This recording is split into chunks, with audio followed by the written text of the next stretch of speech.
even stepped into the batter's box. When AI runs amok. Hi everyone, this is Will O'Toole welcoming you to another edition of Park Ridge Sports History. This week started out so completely different. I had the cartoon, I was thinking about umpires, but then I wanted to do a show, and I will do it in the future broadcast, but what I'd like to do is compile some more information, and it's going to take a little bit longer than I give myself a deadline for, but I probably will have the stats or the interesting nuggets of data next week. Anyway, this show, as I always say, Howard Fredericks, shout out to him. He always gives me carte blanche on the issues or program themes that I want to do. Every once in a while, he'll shoot me an email and say, oh, this might make for an interesting show. I love his ideas. We go with it. I'll put on the table my idea for that week. Usually it's about, let's say, one of the great players who has passed, or something of an issue that just happened in sports. So we're basically always on the same wavelength. But this week, I was thinking as I was going through this research, how, let's say, the game's officials, whether it's basketball, hockey, soccer, or for this week's show, baseball, are often overlooked. And I guess I got my inspiration from the cartoon in terms of this. How soon do we start to go to robotic umpires, out of the Jetsons world? But the reason why I say this is because many traditional fans, like I am, and everybody knows I'm anti-DH. I wish they got rid of it. I always make the argument. I love ball players like pitchers, the Bob Gibsons, the Tom Seavers, who could win the game with the bat as well as being on the pitching mound. I know a lot of people feel like that, well, I come to spend my money to watch hitters hit. Yet, look at what the DH has done in the National League and the American League this year. They've just added to the plethora of strikeouts being recorded by pitching staffs at an unbelievable record right now. Anyway, I'm always amused and frustrated and really surprised at this. We have all these cameras at these broadcasted games, and basically every Major League Baseball game, every football game, every basketball game is being broadcast somewhere, somehow, some way. And they have multiple cameras. And yet when there is that one difficult play or two difficult plays that comes in the game, everyone has to retreat to the video camera to make sure. I understand where the umpires are coming from today. In fact, I really don't blame them. They're covering themselves by doing it. However, with all these cameras, do you ever notice how many times the camera doesn't even get it right? And what I mean is this. You have, let's say, a multiple number of cameras, and yet on that one particular play, you still do not get the definitive picture of what transpired. Now, every once in a while, yeah, an obvious miss by an umpire or a basketball referee where, let's say, at second base, where, let's say, the tag was too high and the player had gotten his fingers, or actually his mitt. I can't stand those kitchen mitts either. Can't stand them. I don't even know why they are not actually taken out of the game, because all they do is increase the size of the fingers when you think about it. I don't care what anyone says. Those mittens that most people use to, remove kitchen pots from the stove, they should be outlawed. Just use regular gloves. That's a pet peeve. I'll have to do a cartoon on that in the future. Anyway, you'll see where maybe it was a high tag, or maybe the shortstop didn't hold on to the ball long enough. Okay, I get that. But 9 times out of 10, I don't even go even higher than that. 9 times, maybe 95 out of 100 times, the camera doesn't even get the right angle. And what you start to realize is how good these umpires really are. Now, I know there's going to be a lot of people who attack me on that, saying, well, wait a minute, have you been watching the home plate umpires in particular? And I won't mention a couple of umpires right now who keep missing the zone. And I got to say something. This box is starting to drive me crazy as a fan. I can't stand seeing it because what it does not do, that's a two-dimensional box. It's not three-dimensional, nor does it pick up the angle from behind the plate of an umpire. And the umpire isn't necessarily directly behind the catcher. He's in a slot. And that's what we're going to talk about today. Some of the great umpires of baseball history, some of the controversial plays in maybe World Series history, and just all things just crazy and all the rest of it. So without further ado, I'd like to get to this. I was looking at the number of, there's not really actually, baseball doesn't have too many umpires. I think I was counting, there was 18 umpires who have been elected or rather selected to the Hall of Fame in many, many ways. I was looking at the very first two were, of course, the guy who I'm going to focus on today, Bill Clem and Tom Connolly. They were the first umpires brought in 1953. Kind of interesting since the first Hall of Fame class occurred in the 1930s, I think 1936. So you're talking about 17 years before baseball did the right thing and recognized the work of umpires on the field. You know, people don't realize this. This is one of the reasons why I don't like to ump, is because you are making a call on every single play. People don't realize that. You know, a pitch is thrown, you got to make a call. Now you're doing that, let's say in a normal 9-inning game, maybe there's 150 pitches being thrown by the home team, another 150 being hurled by the away. It's 300 pitches. In addition to maybe making a call on the field itself, or watching for a balk, or granting timeout. I was just looking at a video about granting timeout and the 3 or 4 scenarios that an umpire has to do in order to grant a timeout for a hitter. And of course, 9 times out of 10, I guess this is my age, as I'm approaching Social Security, it seems to me that the players are just too transfixed on cosmetic things like adjusting their gloves. Just get in and hit. It's slowing the game down. It's one of my pet peeves. And I'm saying to myself, you know, every second or 3 seconds that's spent doing all that, just multiply that by 9 hitters on both sides times 6 outs that have to be recorded in the innings. And you're talking about maybe another 15 minutes of dead time for baseball. Anyway, pet peeve.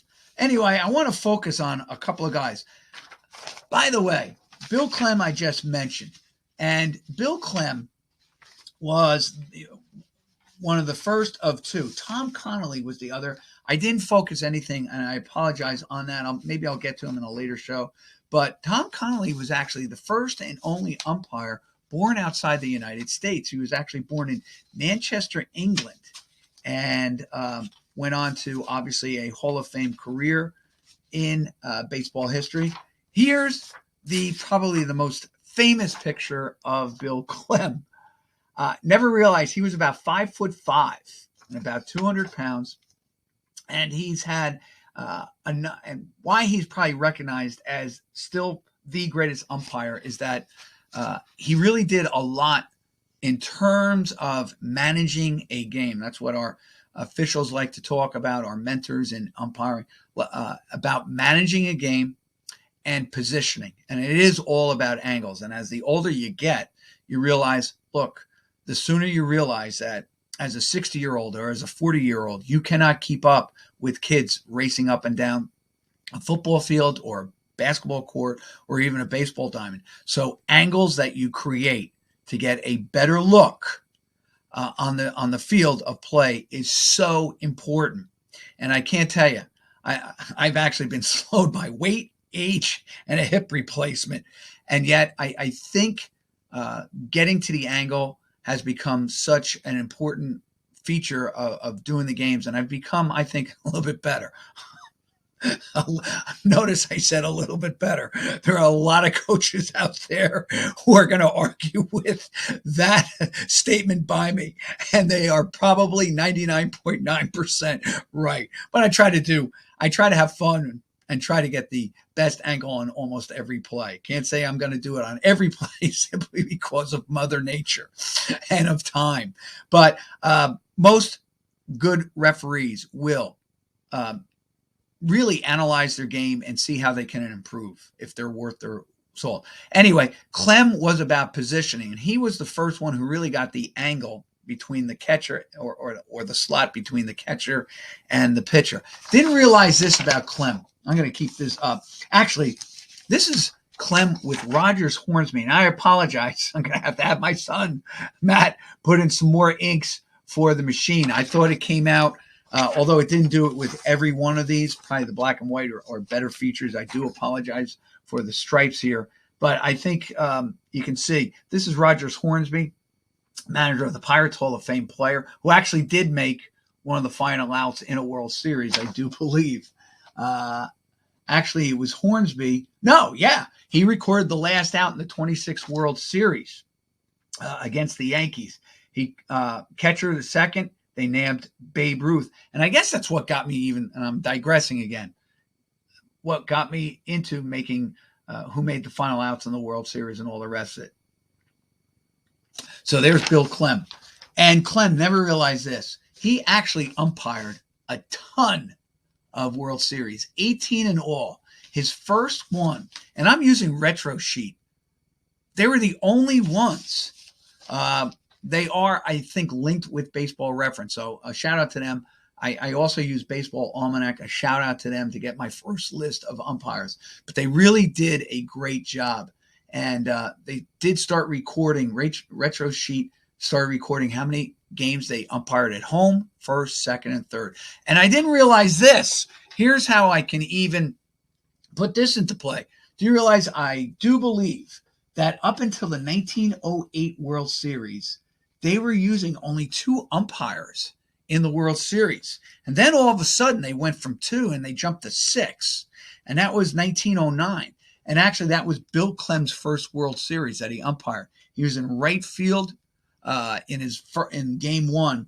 And then he did get behind home plate. And actually, just for all you trivia buffs out there. And by the way, and this is what I love, and this is why I so appreciate Howard giving me the time to do these shows, is that it really, the ideas for the show are fine.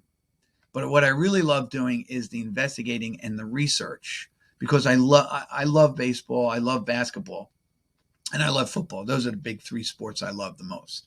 Starting to really get into lacrosse, and of course, I've told you I watch hockey for the Stanley Cup, but I admire those players nonetheless. But what this has allowed me to do is specifically really look about baseball history and see how the game has evolved. And if you had given me a trivia question, Mr. Expert, which I'm not, but I would never have told you or would never have known that baseball had only used 2 umpires through the first 3 or 4 World Series, and that it wasn't until 1909. And I'm really fascinated by the fact that they went from 2 and jumped all the way to 6. You would think they would have gone from 2 to 4 and then eventually evolve into 6. But one of those lucky people in the 1909 series was Bill Clem.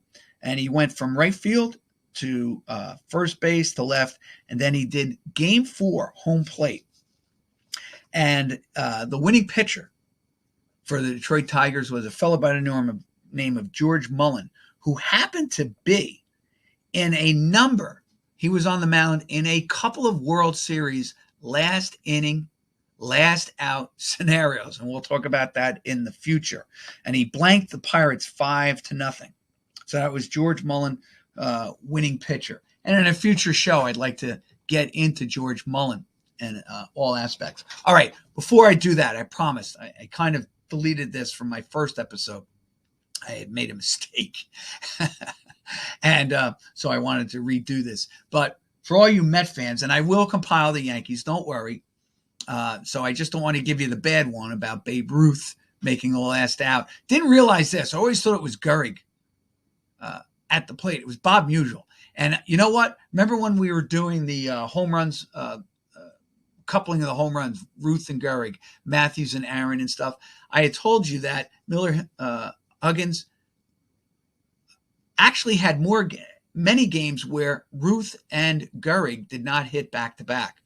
In this scenario, 1926 Game 7, with Pete Alexander on the mound, Gehrig was not up at the plate.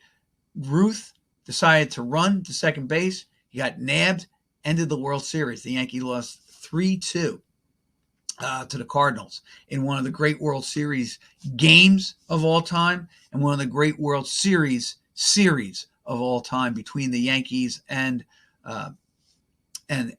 the St. Louis Cardinals, who would go on and play a couple other World Series, notably the '64 World Series. Again, a Game 7 scenario with those, just some great teams. I am going off on a tangent. I apologize. Let me get back to this.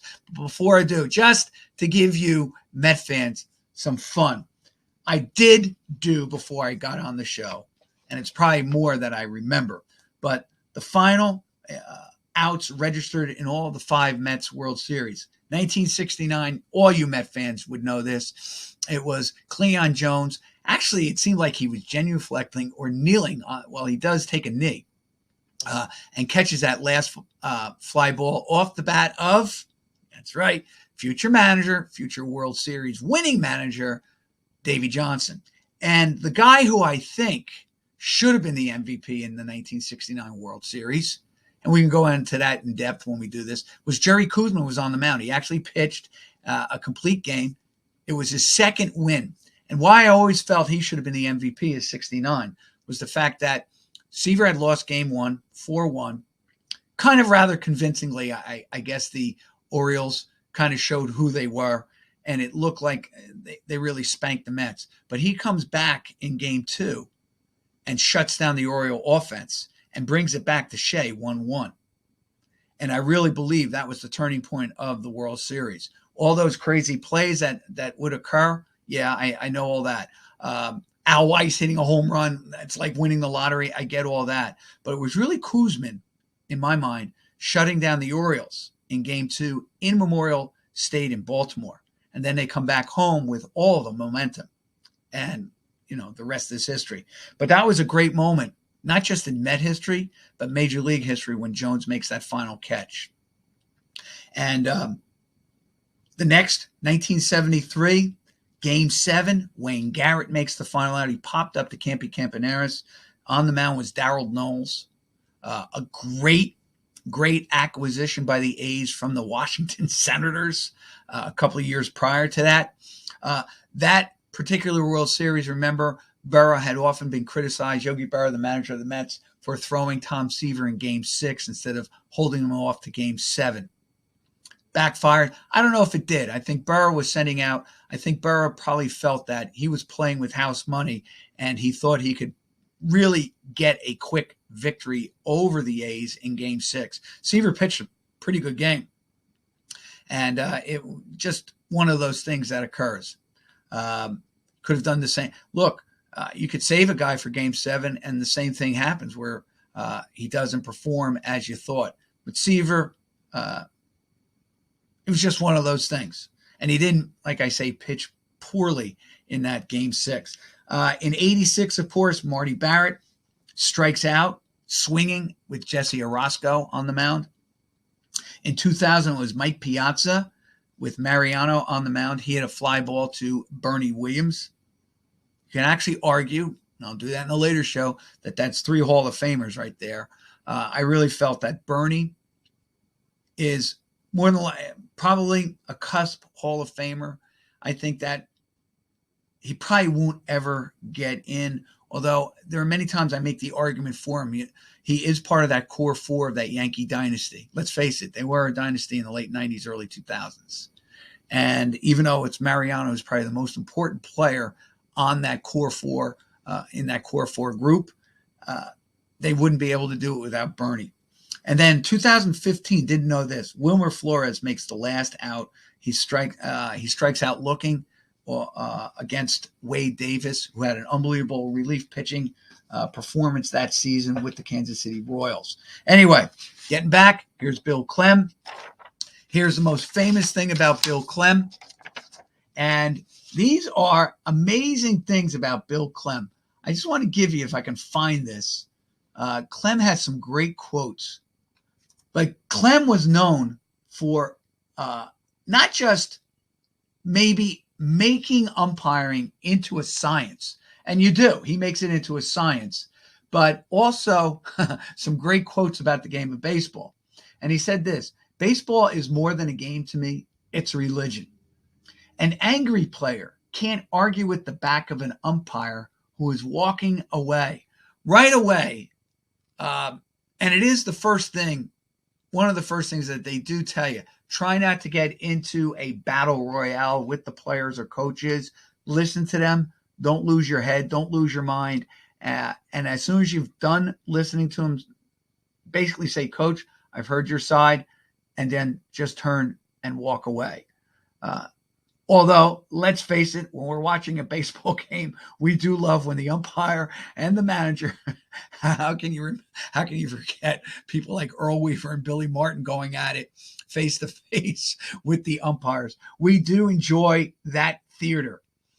It's almost Shakespearean in my mind when the umpires and the managers go at it or the players go at it. But really, they're really not supposed to. And as Clem said, here's what he says: walk away, because it's very hard to argue with the back of a umpire instead of their face. All right, gentlemen, he was out because I said he was out. This is another statement by Bill Clem. And then the one I remember the most is, it ain't nothing until I call it. And son, when you pitch a strike, Mr. Hornsby will let you know. And I do believe I'd like to see what that was in context with.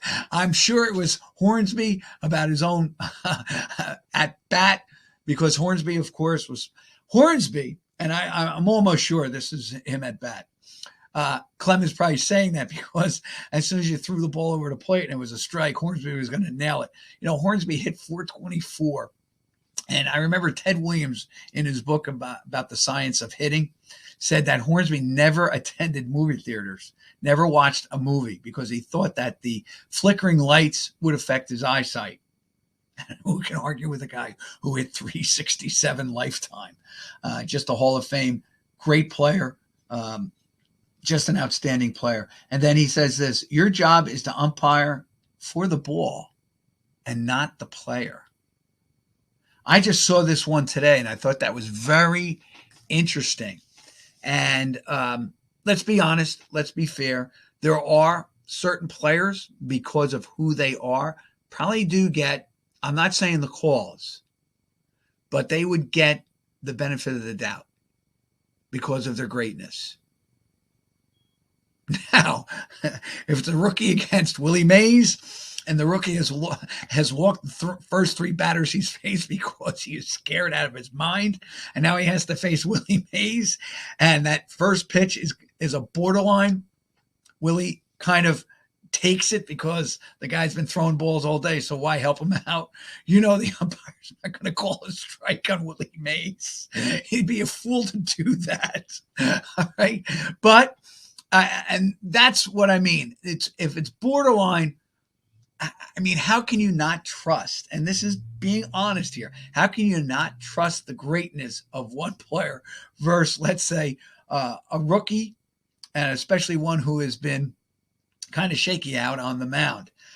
You get that first strike over, though. Suppose now, here's the deal. I'll even give you this. You walk a guy, then you throw 6 straight strikes. Now you have 2 outs, and Willie Mays comes up. Borderline pitch. Don't know on that one.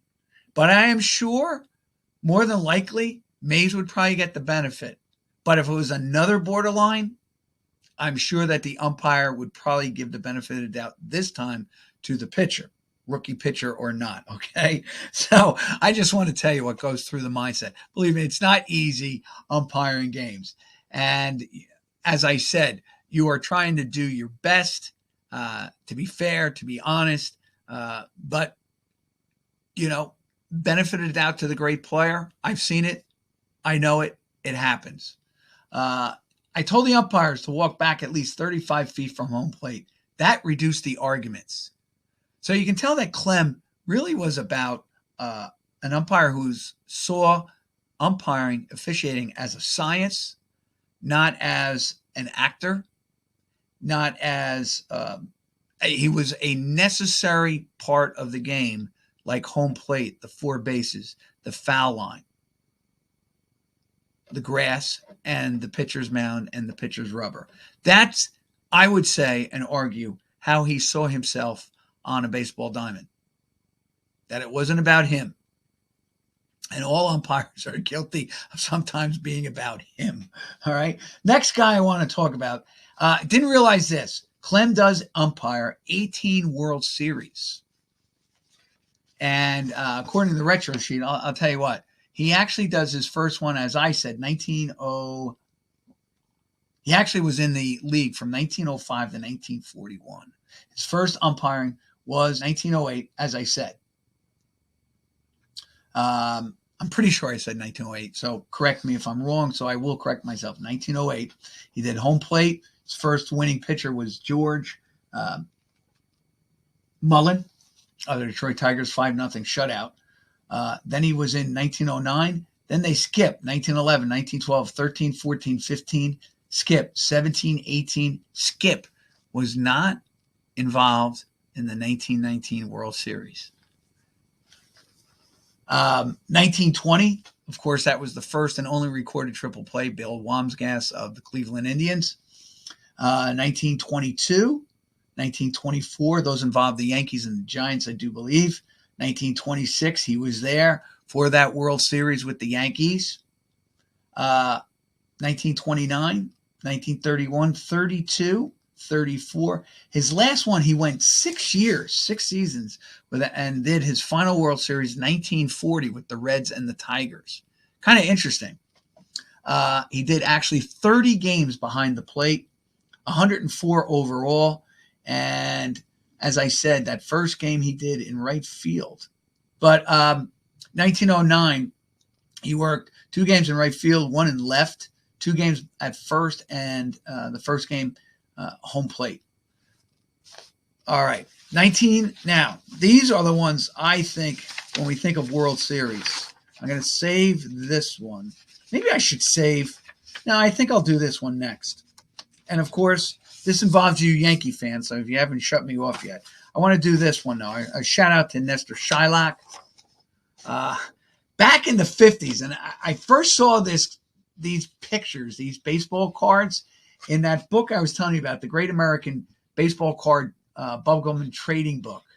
And what I saw with it, Nestor Shylock, all right, is a guy I did grow up with. And he was probably in, I would say, the prime of his career when I was following baseball. He actually umpired 25 years, from 1954 all the way to 1978. And ready for this? Funny thing is, he only did 5 World Series. The interesting thing is this, and I didn't look this up. I promise I'll look it up. He did the 1960 World Series. And he did the 1971 World Series. And the reason why I think that's interesting is that they both involve the Pittsburgh Pirates. Those were both 7-game series. Nestor was behind the plate in 2 games at home plate in the 71 series. And he was behind home plate in the 60 series once.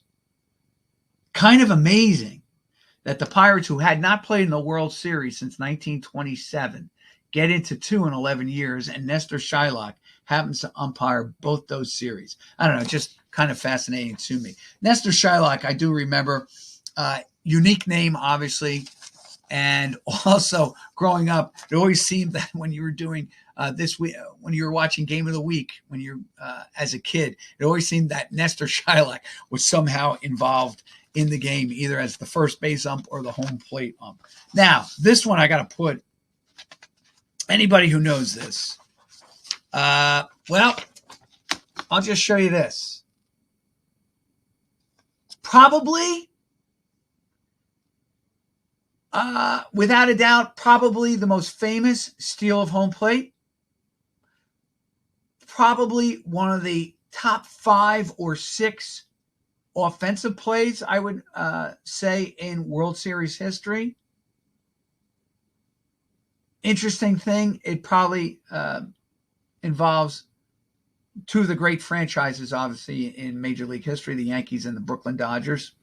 And both players involved in this particular play were Hall of Fame players, Jackie Robinson and, of course, Yogi Berra. For years, Yogi, and still does, and you can say he's being partisan because he's a Yankee and all the rest of it, maintained that Jackie was out. And in fact, people have come up to him and said, yes, safer out, and he knows exactly what you're talking about, safer out. Let me just show you this. These are the plays. I got 3 plays on that, 3 pictures. So here's, and I apologize for the ink, but you can see, and what's missing here, of course, is the umpire. And the umpire was by the name of Bill Summers. And this is what I mean. Never knew who the umpire was until I started doing the research. And Summers, of course, was the home plate umpire. He was actually born in Harrison, New Jersey.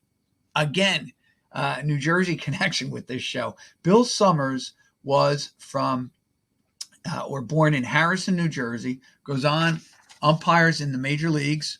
And Summers actually umpired from 1933 all the way to 1959. And then umpired in 8 World Series, 1936, 1939, 42, 45, 48, 51, 55, and 59. And interestingly enough, he was in the World Series for the last 2 times that the Indians had been in it before, the 90s. He was he did home plate twice in the 48 series when Cleveland defeated the Boston Braves. And he was umpired in 2 games behind the plate in the 51 series not the 51. I'm thinking Giants. Pardon me. So he did the 48 World Series. Pardon me. Let me throw that back. And I guess this is where I was going with this. He did the 59 World Series, which was the White Sox return to World Series and winning the pennant. That was their first World Series since the Black Sox scandal of 1919. So he was umpire in those 2 kind of significant moments in those franchises' histories. Okay, so that's Bill Summers. Now, here's the deal. I'm having some fun here. I can spread this around a little bit. Here is Robinson going home. Actually, you can see the ball right here. And this is what I mean. This is a photo. So you tell me, let me ask you this. This is 2-dimensional. Where is the ball and where is Jackie Robinson? In other words, which one is closer to Berra's mitt or home plate? Just judging by this picture, you really can't because you lack that 3rd dimension. All right. And could I get a better angle? Well, let me show you this one. Here's an angle coming in. Where's the ball? That's a camera. That's a photograph. All right. Where's the ball? Obviously, I think it's around here because you can watch, you can see maybe in the eyes or the focus of Robinson, and it's right here. But tell me which is closer right now. Is it the ball or Robinson's stirrup and his spike on home plate? And if Berra tags him here, is his foot in? Or if he tags him lower, will he have time? Okay. So here's the ball. Here's Berra's glove. Here's Robinson up, a close-up of it at a different angle, obviously, and a little bit later in the segment. And now here's the one I wanted to show you. Is Robinson safe or out? I'll even move that in closer. Let me just see. Is Robinson safe or out, guys? Okay. And I'm looking at it from behind, so I'm seeing at obviously a different angle. But this is 2-dimensional. Okay? In this picture, doesn't look like his spike has touched home plate, does it? But it also looks like Burra has his glove down with the ball in the glove, but hasn't touched, or if he does touch, the momentum is going to carry his foot onto the plate. So you tell me. Now, I'm not going to criticize Summers on the play because remember, home plate, a pitch ball, if he's got to make sure as an umpire, is it a balk, is it a pitch to the plate, or is it a throw? All right, so those three things are going through your mind in a split second. All right, most people would probably criticize Summers for not getting a better angle. I'm telling you, in that split second, or however it's determined how long a pitch or a throw gets to the plate, because now it becomes a throw, not necessarily a pitch. It's less than a second. And even the greatest players in top shape, I am telling you, can't get to a better angle. And who knows? Maybe he does have the best angle here because he's slotted between the pitcher and the catcher. All right. Robinson maintained he was safe. Summers calls him safe. Burra has maintained he was out. In that game, I will tell you this, and I had it before. Let me just say this. That World Series, I just want to tell you, of course, that is the only World Series that the Dodgers win in Brooklyn. And here it was. Yankees lost that game. No, the Yankees won that game 6-5.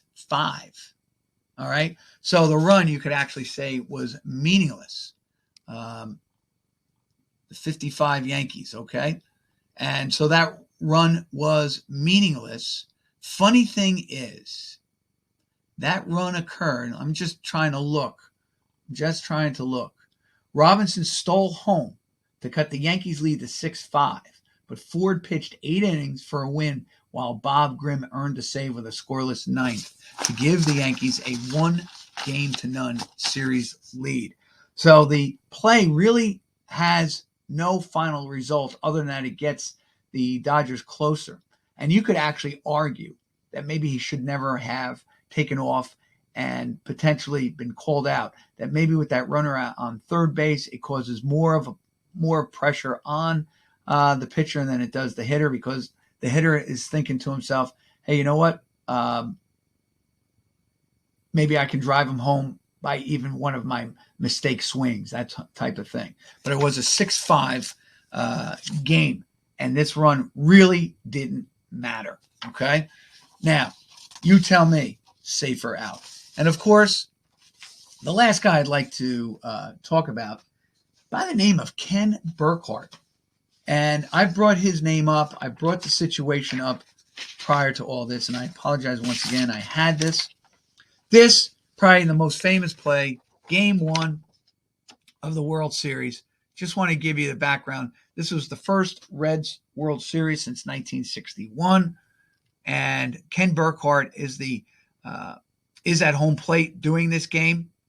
Interestingly enough, Burkhart would never do another World Series after this particular, and I can't lay the blame on this game, but I am sure he took so much heat that this was his last World Series, and that was the only plate he would do second base, third base, left field, and right field in that World Series between the Reds and the Orioles. But on this play here, let me just set up the scenario. Ty Klein came up and bunted the ball, and it bounced. It was a Baltimore chop bunt. Flew high up into the air. You can blame it on the AstroTurf. Up in the air, and coming barreling down is Bernie Carbo home. Ellie Rodriguez is the catcher. He caught the ball with his bare hand, the bounce. Turned around. Burkhart, trying to get in position, actually interferes with the play. And that's what you can see here. Ellie Hendricks tags Carbo, apparently out at the plate. Carbo never touched home, but Hendricks never tagged him with the ball.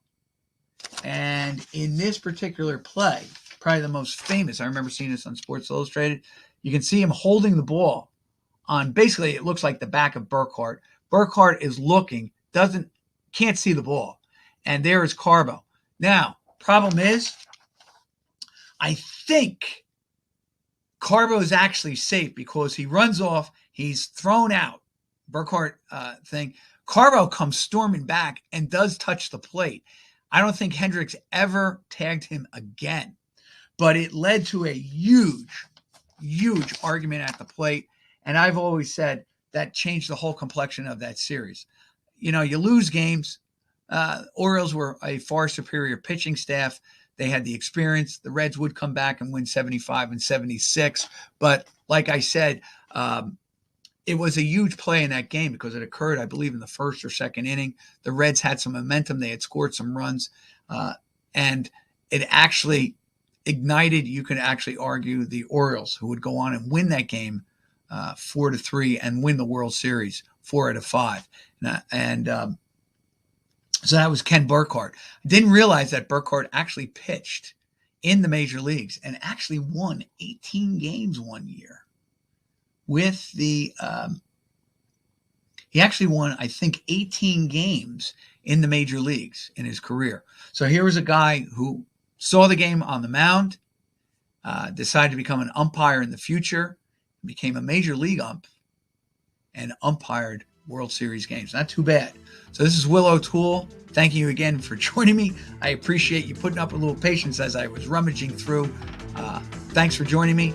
Shout out to Howard, always making this look somewhat presentable with his great production abilities. I'll see you next week with another Park Ridge Sports History episode. Bye now.